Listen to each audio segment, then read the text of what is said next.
Hello beloved Twin Flames, this is Stephanie Parasha, Divine Light, coming out to you from Aotearoa, New Zealand. I'm bringing you this video. This is the third attempt I've made to record this particular video. I've been sort of jumping around all over the place because I've been moving house, and now I have moved and I'm settled where I am reasonably, and I had tried to record this information twice. The first recording I did, something actually happened during that recording, which I will tell you about, but during the recording it just sort of became really the focus of the video as to what was happening, and I will tell you about it, but and it was outside by the sea and so on. So, and then following that video I re-recorded it and made it sort of more succinct, and then realised that following that recording that I had missed a whole step, and so then realised that recording should actually be part 2, and anyway the whole thing has been a bit higgledy-piggledy, but this is now a new recording of part 2 in the 3-part series around the topic of 5D communication. So hopefully you have already listened to the part 1 video, in which I talked about the potential blocks and fears that may be preventing you from being able to access this particular type of communication. And so just go and have a listen to that and see if that resonates. It may not. You may be fully ready and already activated and able to access this realm quite easily. So great, that's wonderful. I'm just going to share with you what I know and what I've experienced, and that's all I ever share. That's all I can share. I'm not necessarily saying I'm the expert on 5D communication, because there's a lot to it. I'm just giving you my perspective and what's helped me on my journey, and sharing that with you in case that may help you also. So this has come about through me talking about the kind of communication I have had on the fifth dimension with my own twin flame, and through sharing that information, people have been asking me, posting comments around wanting to know how that is done. So that was how this series has kind of come about. So the first part was about the fears and the blocks. This second part 2, is going to be about the how-tos and how we create the energy in which we can access the 5th dimension. And the third part to this series will be an actual guided meditation. Find somewhere quiet, sit down, lie down, and listen to the words, and hopefully you'll create a setting for yourself, an environment in which it will be easier for you to access the 5th dimension. So I guess the first part to this again is there's many parts, but one of the parts would be many people may ask is, what is the 5th dimension? So I don't want to get too caught up in trying to explain this, because there are many different explanations out there, and maybe I suggest you could go and Google that and have a look and see how that's explained from my perspective. And currently my perspective is very much from where I'm sitting in terms of my own evolution, and still coming from a place of being in 3D. And from a 3D perspective, the 5th dimension feels as if it is in another time and another place.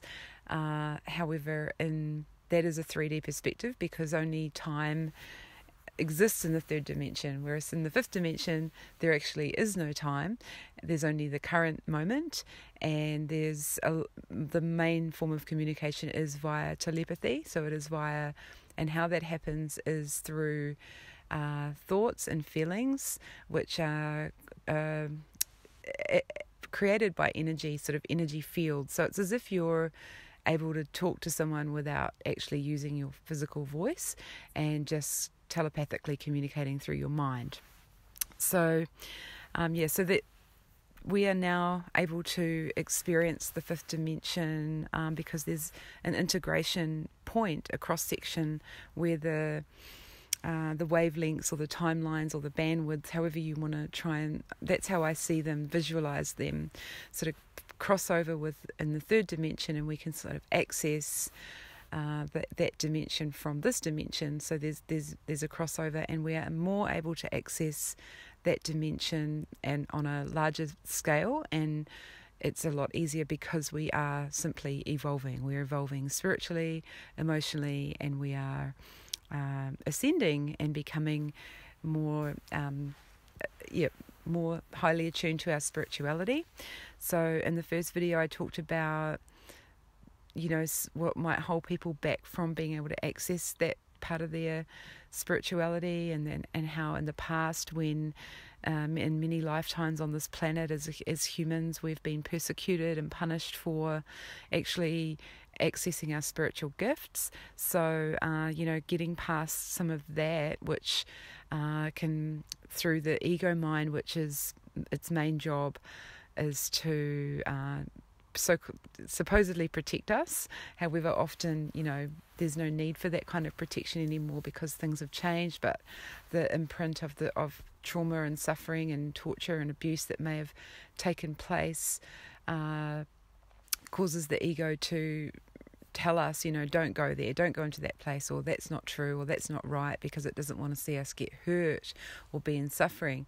But what the ego hasn't realized is that we are now becoming or evolving into a space where it is safe now for us to access these gifts predominantly through our intuition, and to even access our intuition, and we are no longer in fear of, there is obviously a different kind of persecution. It might not be being burnt at the stake or having rocks thrown at us, but there is still judgment. And for many, many light workers and spiritual followers and spiritually focused people, we have to break through a lot of fear of judgment, and that is again part of our evolution. So let's skip on to really talking about how we actually do this, because I covered enough of that in my first video. So 2 really key points to accessing the fifth dimension. Key point number 1 is having a really open mind. So our mind is not going into any preconceived ideas or thoughts, or this is the way it should be. We're going out of the rational, logical mind. We're going out of the part of our mind that needs to have evidence or attach to things or have an expectation of things. So we're really going into kind of a clear place in our mind that has not got any preconceived ideas. So a still, quiet mind. Maybe another state that our mind could be in that does allow for 5D communication is when we are engaged in something that we really love to do. And it's like when you get lost in time and you don't even realize the hours have passed because you've been in your little zone doing something that you love to do. That's another zone of energy that can be created in which your mind is open and free, and that type of communication can pop in and be more accessible when we're in those states. So point number 2 is having a really open heart as well. So having an open heart and a free heart, and a heart that's not needy or clingy or this must happen because otherwise he doesn't love me or she doesn't love me. And so an open heart in that, a free space in which and obviously a heart that is filled with love as well, because personally for me, I know on my twin flame journey, whenever I have thought very loving thoughts about my twin on a very deep level and not just a surface everyday, there's surface everyday love, like I'm a parent, so I make my daughter a special lunch, or something like that for a lunchbox. That's kind of every day. I'm talking about sort of more of a really deep soul love where you're really opening up into that space which becomes deeper and really open. So at the same time, however, we can't really try too hard it's like when we try really hard to meditate and we just end up kind of frustrating ourselves because we think we're doing it, but it's actually our mind doing it. And what's really required is that it's kind of the same type of energy. It's just actually just being relaxed and not trying too hard. And often it comes as a surprise, when we're least expecting it, when we're not watching, when we're just kind of absorbed in something else. So, so those are kind of two kind of key areas, zones that are required, key points to at least begin to access the possibilities of what 5D communication could provide for us if we're in that state. So now, what type of communication is 5D communication? So I'm going to give you a couple of examples. Now, these are examples that, some of them are related to twin flame, but also some of them are just generalized examples of how the fifth dimension is actually constantly communicating with us if we are aware of it and if we are consciously allowing for it. So it's kind of like a state where, kind of where those three, I'm coming to mind those books that you look at and the picture's kind of hidden inside and it's a pattern, and then suddenly if your eyes adjust you can see that pattern in a different way. It's like something that you've never noticed before, but it's because you're looking at it in a different way. Perhaps your senses are a bit more attuned, so your eyesight is slightly different. Your hearing is slightly different. So all of your senses are in a sort of slightly altered state. So you're looking at things like an example would be, I was just doing some gardening in the new place that I'm at, and I was pulling out a lot of weeds and uncovering all sorts of things, and staring right at me, even though it was kind of really hidden, was this bird's nest, and it took me a little while for my eyes to adjust to see that it was actually right in front of my eyes, but I hadn't noticed it. So it's kind of like that. It's kind of subtle, but it requires a slightly different perspective. And the same for hearing. Sometimes we block out or zone out certain noises. We couldn't hear that before, but now suddenly. So I'm going to give you a twin flame example here for this. So this week, so I've been getting quite a few fifth dimensional examples to use for this video. I had to lead into the situation, I had to take a little bit of time off work this week to take my daughter to an appointment. So we were going somewhere we wouldn't normally go, and she had at a certain time that we wouldn't normally be there. She had a voucher that she'd been given for her birthday at a certain shop, and again, I don't usually like to go shopping, but because we had this voucher, we went off to the mall and went to the shop, and sort of we were in the shop and looking around for what it was that she wanted to buy. And now during the time I was there at the shop, now my twin flame has a very unusual name, and it's a foreign name. It's a sort of, I won't go into too much detail about what that's about, but anyway, it's an unusual name, and I know of only one song that exists in which his name is the actual name of the song, and it's just one letter that's slightly different, but it's the root of his name. And anyway, that song came on while we were in the shop. So again, it's like and so when those kind of synchronicities line up, it's when the worlds are meeting. It's when the fifth dimension meets the third dimension. When you get signs, as a twin flame, you can't ignore that. You can't just go, oh, funny that song happened to be playing at the time. If you're just waking up, you might think that's a bit funny and a bit weird.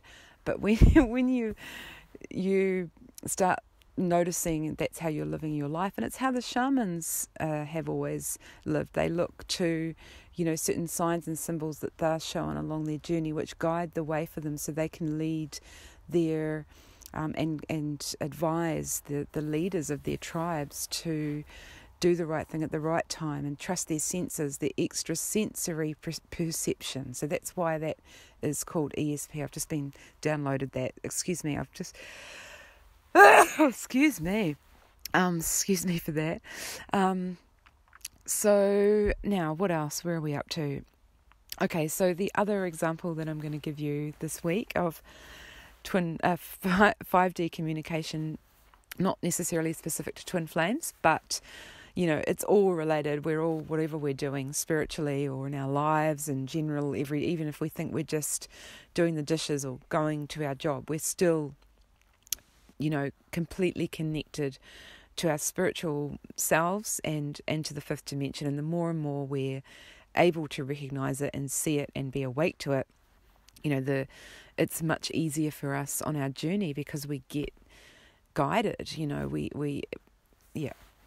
So I had put out to the universe that I needed to continue to open my heart more. I felt recently through some experiences that I've had through a soulmate relationship that was quite I was really hurt, and so I shut down my heart a little bit, and it's taken me a little while to recover and to feel safe again, to open up my heart. And I just asked, put it out there, universe guides, help me. I would like to open up my heart. And so I was walking on the beach, and this was the actual what happened to me in the recording. So I was recording this 5D video on how to communicate in 5D, and I was walking along the beach, and I happened to look out at the sea, and there was what I thought was a seal. And I was like, wow, that's pretty cool. And I'm looking at a seal right now. How cool. And so then walking along, and then as I turn around to come back the other direction, I noticed that I couldn't see the seal anymore. But as I got further on my walk back in that direction, I noticed there was something up on the shore. And it looked like the seal had come up and been washed up because the tide was coming in, and it was quite a strong tide and the seal looked like it was all caught up in seaweed, and it was flapping around. And as I got closer and closer to it, I realized that it was a baby dolphin. It was so small, it was less than a meter wide. And of course, I absolutely love dolphins, and dolphins are actually quite a strong representation of the fifth dimension, because they are said to be fifth dimensional creatures because of the way they communicate, right? 5D communication, they use sound and vibration to communicate to each other, and sonar. So I was like, whoa, this is amazing. And I just got totally overwhelmed and quickly realized I had to get this dolphin back in the water. It was gasping and I was kind of, wow. And so took off my shoes and rolled up my pants and got into the tide and tried to lift and push this dolphin back in the water, and I was like, it's okay, buddy, we're going to do this. And it kept getting pushed back in with the tide, and so I'd have to give it another push, and it would a couple of times get pushed back in, and eventually after about the third or fourth push we got it back into the water. And of course, well, I'm saying we, but I was actually by myself. There was no one else around. It was just me. I'm like, how come I arrive and I see this, what I thought was a seal dolphin swimming in the water. I come back on my walk, and there it is right in front of me, beached on the shore. And I had that opportunity to have that interaction with this amazing creature who I just love. I love dolphins. They're real. They've come up for me several times in my life at very significant points when I made a big step in a very strong spiritual direction.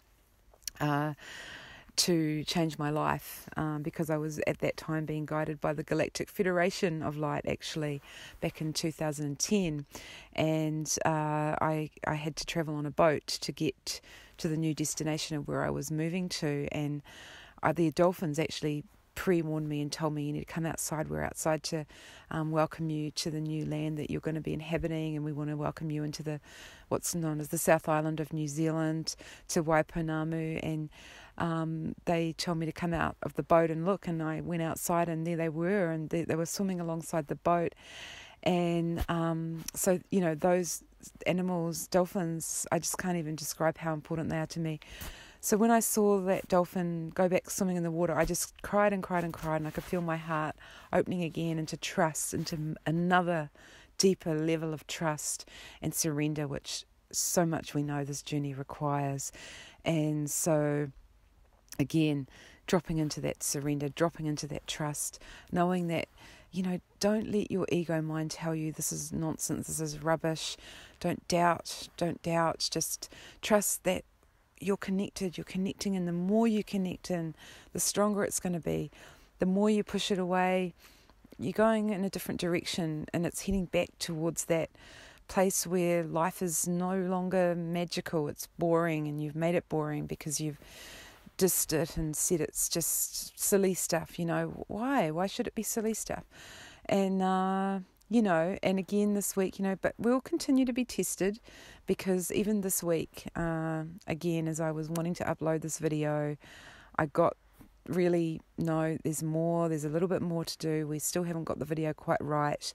There was one more thing, and I have, again, even though I talk about this and I pretty much preach about it and teach about it and say to you all, don't get caught up on the 3D communication, waiting around for your twin flame to be in communication with you and text you and so on.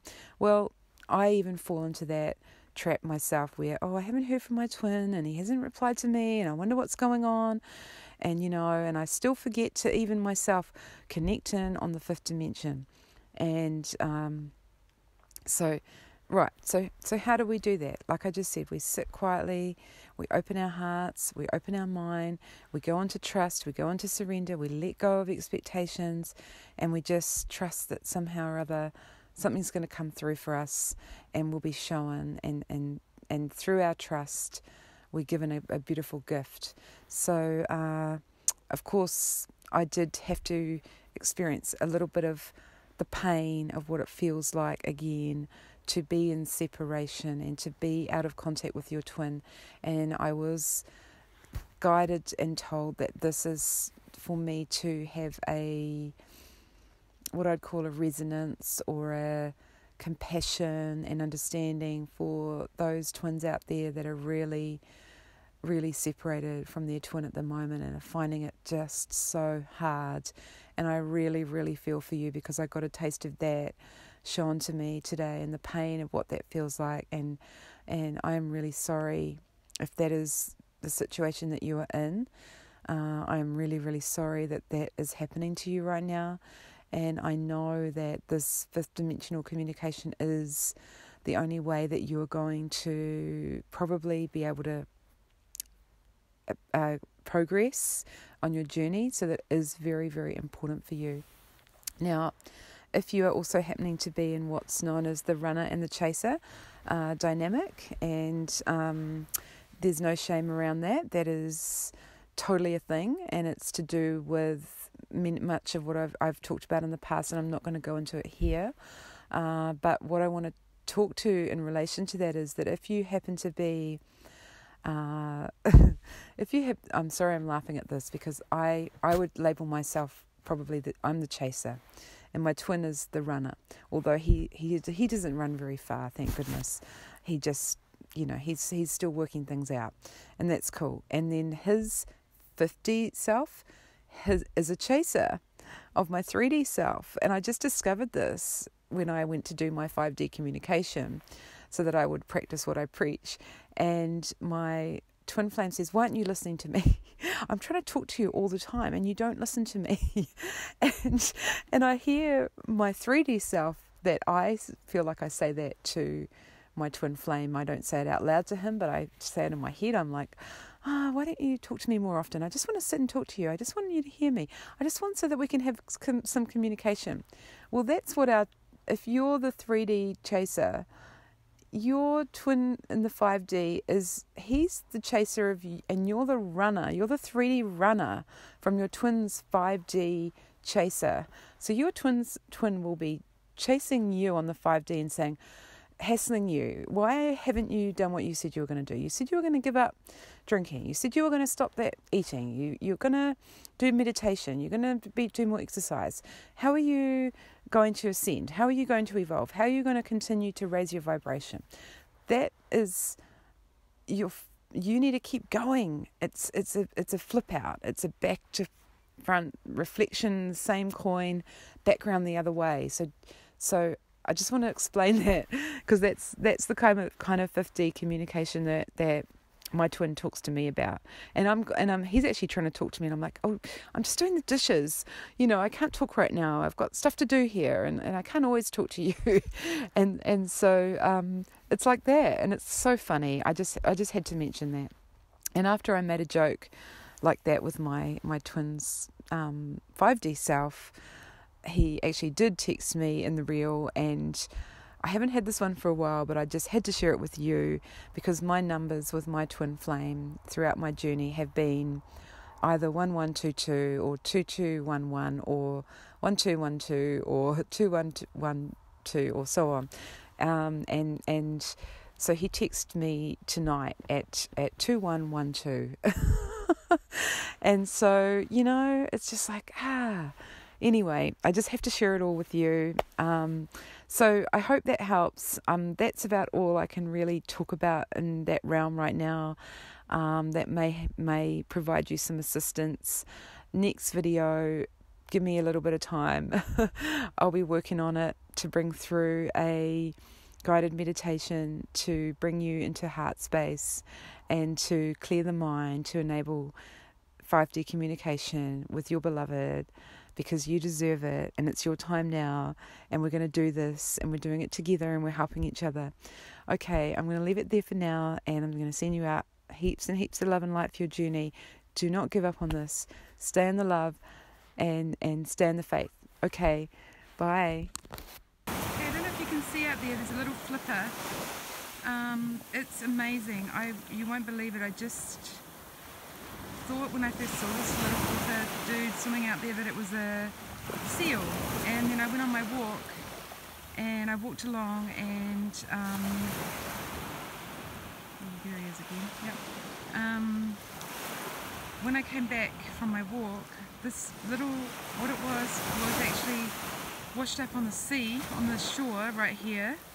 So I came along and I saw this high tides coming in, that this, what I thought was a seal, had washed up on the sea, and when I got closer I saw that it was actually a dolphin, and it was a baby. It was so small, it was less than a metre long, and it was totally washed up.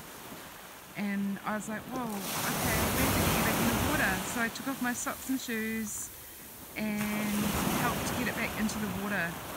And I just didn't have time to think to take a video of it because I just didn't want it to spend too much longer out of the water. But now it's back in. It's swimming around a bit, still looking a little bit kind of not sure about life, but it was the most amazing experience, and I'll treasure it so much. And when I saw it go back into the water, I just cried and cried, and I couldn't believe it. So I'm really stoked about this extremely amazing experience today.